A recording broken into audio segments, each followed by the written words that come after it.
Good morning dear students. आज का हमारा टॉपिक है राज्य के नीति निर्देशक सिद्धांत, directive principles theory of state. इससे पूर्व मैंने आपको भारत के संविधान का निर्माण, भारत के संविधान की विशेषताएं, भारत के संविधान की प्रस्तावना, भारत के संविधान के स्रोत, भारत के संविधान में उल्लेखित अनुसूचियां, मूल अधिकार और मूल कर्तव्य के बारे में बताया। और आज का हमारा वीडियो है राज्य के नीति निर्देशक सिद्धांत। विद्यार्थियों, जैसा कि आपको विदित है, भारत के संविधान के भाग 3 में अनुच्छेद 12 से 35 तक मूल अधिकारों का उल्लेख है।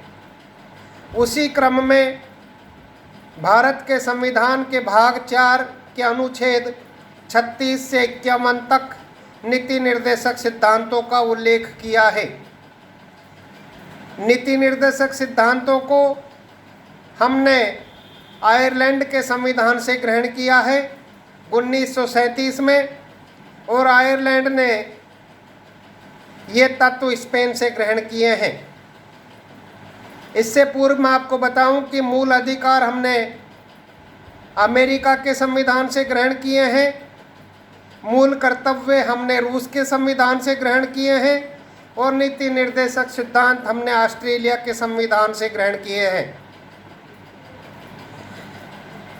मूल अधिकारों के संबंध में डॉक्टर भीमराव अंबेडकर ने इन्हें संविधान की अनोखी विशेषता कहा है, क्योंकि ये तत्व सामाजिक और आर्थिक लोकतंत्र की स्थापना करते हैं।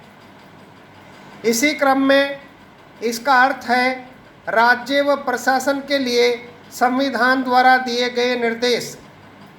जैसा कि नाम से स्पष्ट है, राज्य के नीति निर्देशक सिद्धांत तो राज्यों के लिए और प्रशासन के लिए संविधान द्वारा ये दिशा निर्देश प्रदान किए गए हैं कि राज्य ऐसा कार्य करेगा, राज्य नीतियों का निर्धारण करते समय ऐसा कार्य करेगा जिनसे लोक कल्याण की स्थापना हो सके, जन कल्याण की स्थापना हो सके। इसलिए संविधान द्वारा राज्य और प्रशासन के लिए जारी दिशा निर्देश नीति निर्देशक सिद्धांत कहलाते हैं कि राज्य क्या क्या कार्य करेगा, राज्य जन कल्याण के कौन से कार्य करेगा, क्योंकि नीति निर्देशक सिद्धांतों का मूल उद्देश्य लोक कल्याणकारी राज्य की स्थापना करना है। तो संविधान राज्यों को ये निर्देश देता है, प्रशासन को ये निर्देश देता है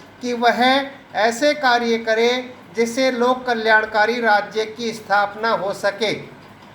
तो इसका अर्थ यह है कि नीति निर्देशक सिद्धांत राज्य और प्रशासन के लिए दिशा निर्देश है जो संविधान द्वारा उनको दिए जाते हैं। यानी संविधान राज्य और प्रशासन को जो दिशा निर्देश जारी करता है वो नीति निर्देशक सिद्धांत कहलाते हैं। इसका उद्देश्य है आर्थिक व सामाजिक लोकतंत्र की स्थापना करना। देश के शासन के लिए नीति निर्देशक तत्व आधारभूत हैं। जैसा कि मैंने भाई आपको बताया, सामाजिक और आर्थिक लोकतंत्र की स्थापना करना नीति निर्देशक सिद्धांतों का उद्देश्य है, क्योंकि ये तत्व देश के शासन के लिए आधारभूत हैं। इसी क्रम में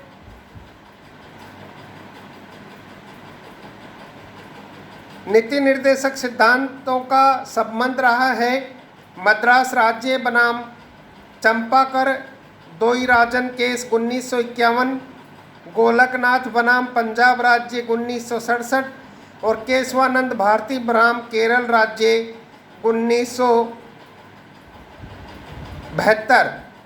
ये इससे संबंध रखते हैं नीति निर्देशक सिद्धांतों से।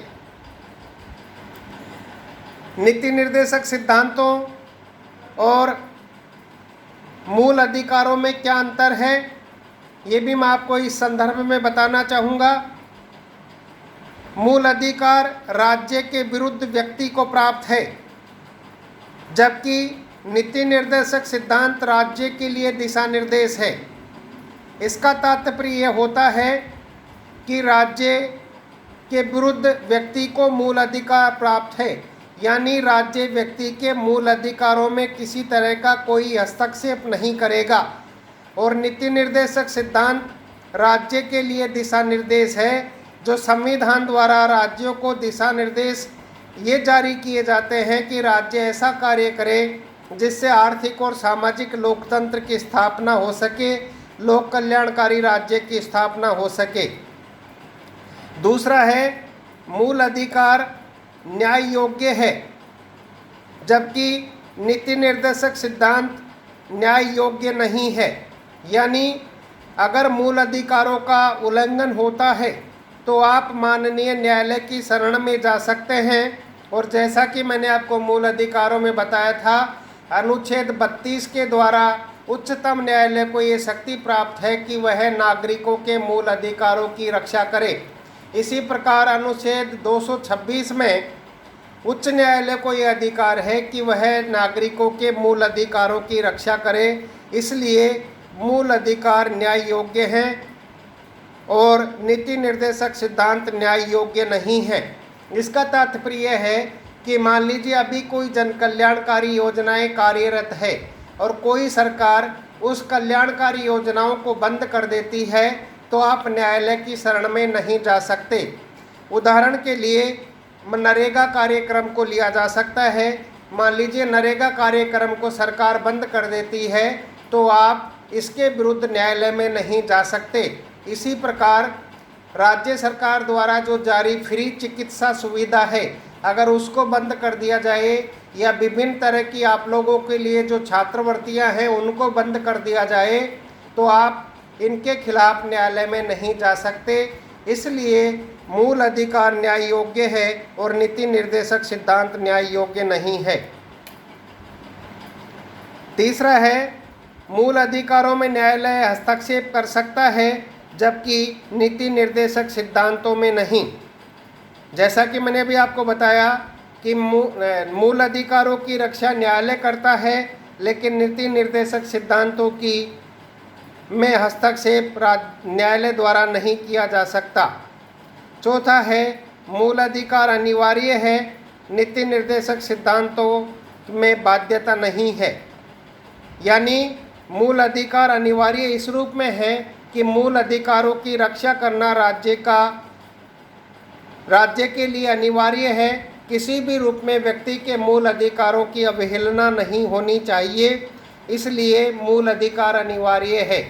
और जैसा कि मैंने आपको मूल अधिकारों में बताया था कि आपातकाल के दौरान संविधान द्वारा नागरिकों को जो मूल अधिकार प्रदान किए गए हैं, उनको कुछ समय के लिए सीमित या स्थगित किया जा सकता है, लेकिन अनुच्छेद 20 और 21 को आपातकाल में भी सीमित या स्थगित नहीं किया जा सकता।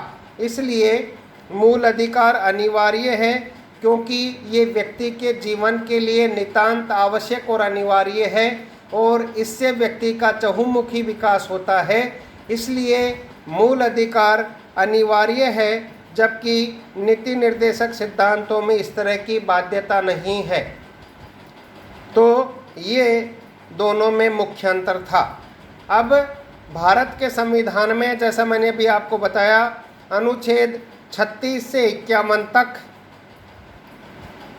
नीति निर्देशक सिद्धांतों की व्याख्या की गई है। अनुच्छेद 36 में ये प्रावधान किया गया है, राज्य नीति निर्देशक तत्वों की व्याख्या की गई है। इसमें राज्य की परिभाषा जो अनुच्छेद 12 में है, अर्थात विधानमंडल प्लस कार्यपालिका, न्यायपालिका राज्य की परिभाषा में नहीं आती। अर्थात अनुच्छेद 12 में जो राज्य की परिभाषा निर्धारित की गई है, वो ही अनुच्छेद 36 के संबंध में नीति निर्देशक सिद्धांतों के तहत इसकी व्याख्या की गई है। अर्थात अनुच्छेद 36 में राज्य नीति निर्देशक तत्वों की व्याख्या की गई है। अनुच्छेद 37 में कहा गया है कि नीति निर्देशक तत्वों के उपबंध किसी न्यायालय द्वारा लागू नहीं होंगे, लेकिन फिर भी यह देश के शासन के आधार हैं तथा विधि बनाने में इन तत्वों को लागू करना राज्य का कर्तव्य होगा। इसका तात्पर्य यह है कि नीति निर्देशक तत्व न्यायालय द्वारा परिवर्तित नहीं कराए जा सकते, अर्थात न्यायालय में इन्हें संरक्षण प्राप्त नहीं है, अतः ये वाद्य योग्य नहीं है। तो अनुच्छेद 37 में ये प्रावधान है कि मूल अधिकारों के खिलाफ आप न्यायालय में नहीं जा सकते, इन्हें न्यायिक संरक्षण प्राप्त नहीं है, इसलिए ये वाद्य योग्य नहीं है। लेकिन फिर भी चूँकि इसका उद्देश्य लोक कल्याणकारी राज्य की स्थापना करना है, आर्थिक और सामाजिक लोकतंत्र की स्थापना करना है, इसलिए राज्य का ये कर्तव्य होगा कि वह विधि बनाते समय इन तत्वों को लागू करे, ऐसा राज्य का कर्तव्य होना चाहिए। ये अनुच्छेद 37 में उल्लेखित है। ग्रेनविल ऑस्टिन ने नीति निर्देशक तत्व और अधिकारों को संविधान की मूल आत्मा कहा है। इसी प्रकार केटी साहा ने नीति निर्देशक तत्वों के संबंध में कहा है कि नीति निर्देशक तत्व ऐसा चेक है जिसका भुगतान बैंक की इच्छा पर छोड़ दिया गया है। इसका तात्पर्य होता है कि राज्य की मर्जी है कि वह लोक कल्याणकारी योजनाएं लागू करे या ना करे, इसलिए एक ऐसे चेक के समान है जिसका भुगतान बैंक की इच्छा पर छोड़ दिया गया है। तो अनुच्छेद 36 और अनुच्छेद 37 में मूल अधिकारों के संबंध में संवैधानिक प्रावधानों का उल्लेख किया गया है। तो ये था नीति निर्देशक सिद्धांतों का अर्थ और संवैधानिक प्रावधान तथा मूल अधिकार और नीति निर्देशक तत्वों में अंतर। अगला कल टॉपिक होगा नीति निर्देशक तत्वों की विशेषताएं।